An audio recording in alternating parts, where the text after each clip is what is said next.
Video में हम आप लोगों को समझाएंगे कि ब्याज कैसे निकाला जाता है। ठीक है, वो भी हम बेसिक से आप लोगों को बतलाएंगे। तो फ्रेंड्स आप लोग सिर्फ वीडियो को अंत तक देखते रहिएगा, क्योंकि वीडियो देखने के बाद आप आसानी तरीके से किसी भी तरह का ब्याज निकाल सकते हैं। तो चलिए फ्रेंड्स हम वीडियो को स्टार्ट करते हैं।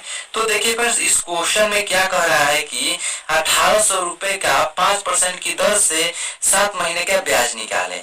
ठीक है, तो इस क्वेश्चन को सॉल्व करने से पहले हम आप लोगों को इस क्वेश्चन को थोड़ा समझा देते हैं। देखिए, कोई व्यक्ति है आपको 1800 रुपए देता है और कहता है चलिए 1800 ले लीजिए और मुझे 5% की दर से 7 महीने का ब्याज जोड़कर पैसा वापस दे देना। ठीक है, वो व्यक्ति कहता है। तो आप 7 महीने का ब्याज इस 5% की दर से कितना निकालकर उस व्यक्ति को देंगे। तो चलिए हम निकालते हैं। तो देखिए फ्रेंड्स, निकालने के लिए एक सिंपल फॉर्मूला होता है। ब्याज बराबर क्या होता है, तो ब्याज बराबर होता है मूलधन गुणे समय गुणे क्या होता है, तो गुणे दर होता है। ठीक है, मूलधन गुणे समय गुणे दर होता है। ये क्या किसी का सूत्र है, तो ब्याज निकालने का सूत्र है। और बाटा में क्या होता है, तो 100 होता है।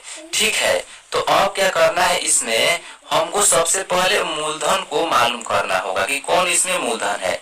तो देखिए, ये राशि 1800 रुपए है, तो यही राशि क्या है, तो मूलधन है। तो हम मूलधन को लिख लेंगे 1800 रुपए। अब गुणा है तो हम गुणा दे देंगे। अब हम खोजेंगे कि समय कितना है, तो समय है 7 महीने का। ठीक है, तो हम 7 यहाँ पर लिख लेंगे। ठीक है, अब क्या है, गुणे है तो गुणा दे देंगे। अब हमको दर मालूम करना है, दर कितना है, तो दर ये 5% है। ठीक है, तो हम दर को 5 लिख देंगे और बटे में क्या है, तो 100 है, तो हम बटे में क्या लिख देंगे, तो 100 लिख देंगे। तो फ्रेंड्स आपको ये डबल जीरो, यहाँ पर भी डबल जीरो दिखाई देता होगा, तो ये डबल जीरो को, यहाँ पर भी डबल जीरो को क्या कर देंगे, तो काट देंगे। ठीक है, तो अब हमारे पास क्या बचा, 18 गुणे ये 7 गुणे और 5 बचा। ठीक है, जब इसको गुणा कीजिएगा तो कितना आएगा, तो चलिए हम गुणा करके दिखला देते हैं। ठीक है, तो 18 है, अब 7 में 5 से गुणा कीजिएगा तो ये 7 5 35 हो जाएगा। ठीक है, तो अब 35 में और 18 से गुणा कीजिएगा तो कितना होगा, तो चलिए हम यहाँ पर गुणा करके दिखला देते हैं। ठीक है, 18 में 35 से गुणा करने पर 8 का पढ़ा 5 और पढ़िए तो 8 5 40 हो जाएगा। हाथ में हासिल कितना लगेगा, तो 4 बचेगा हासिल। ठीक है, 5 में 1 से गुणा कीजिएगा तो 5 होगा और ये हासिल 4 है, तो 5 में 4 जोड़िएगा तो 9 हो जाएगा।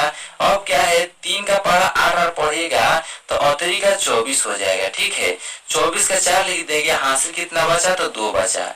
ठीक है, अब 3 का पढ़ा एक बार पढ़िएगा तो 3 एकम 3 होगा और 2 हासिल है, तो हासिल 2 और 3 क्या होगा, तो 5 होगा। ठीक है, अब क्या कर देना है, इसको जोड़ देना है, तो ये 0 हो जाएगा। 9 4 कितना होता है, तो 13 होता है। ठीक है, एक हासिल बचा और 5 में एक हासिल जोड़िएगा तो 6 हो जाएगा, तो 630 आएगा। 18 में 35 से गुणा करने पर कितना आएगा, तो 630 आएगा। तो इसका राइट आंसर कितना आया, तो 630 आया। तो चलिए फ्रेंड्स हम अगले क्वेश्चन की ओर बढ़ते हैं। ठीक है, तो देखिए फ्रेंड्स, ये अगला नंबर क्वेश्चन है जो ये भी वेरी इंपोर्टेंट है। ठीक है, इसमें कह रहा है कि राम ने 1200 रुपए दिए श्याम को। ठीक है, 4% मासिक ब्याज की दर पर, तो 6 महीने के लिए ब्याज कितना होगा। ठीक है, राम ने 1200 रुपए दिए किसको, तो श्याम को दिए। उसने कहा कि 4% की मासिक ब्याज पर हम पैसा आपको 1200 रुपए दे दिए हैं। ठीक है, आप मुझे 6 महीने के लिए ब्याज जोड़कर वापस कर देना। ठीक है, तो आप सिर्फ ब्याज निकालिएगा कि 4% की दर से 1200 रुपए का 6 महीने का ब्याज कितना होगा। ठीक है, तो हम क्या करेंगे, ब्याज निकालने के लिए एक सिंपल फॉर्मूला है। ब्याज बराबर क्या होता है, तो मूलधन गुणे समय गुणे और क्या होता है, तो गुणे दर होता है। ठीक है, और बटे में क्या होता है, तो बटे में होता है 100 होता है। ठीक है, तो अब क्या करना है हमको कि मूलधन सबसे पता करना है कि मूलधन सबसे पहले क्या है। तो जो राशि है 1200 रुपए, यही क्या है, तो मूलधन है। तो हम 1200 रुपए लिख देंगे और क्या है, तो गुणा है, हम गुणा का चिन्ह दे देंगे।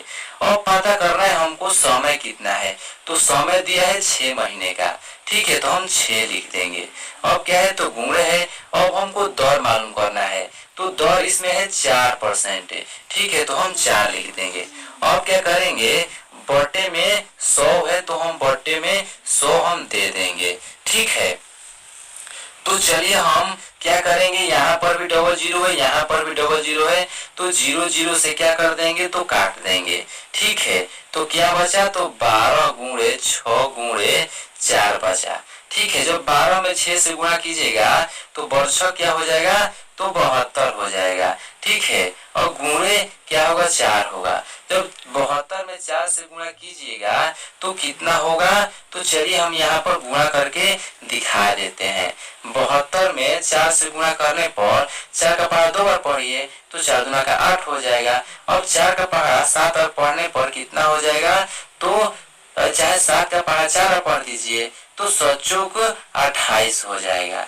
ठीक है, तो कितना आया, तो 288 आया।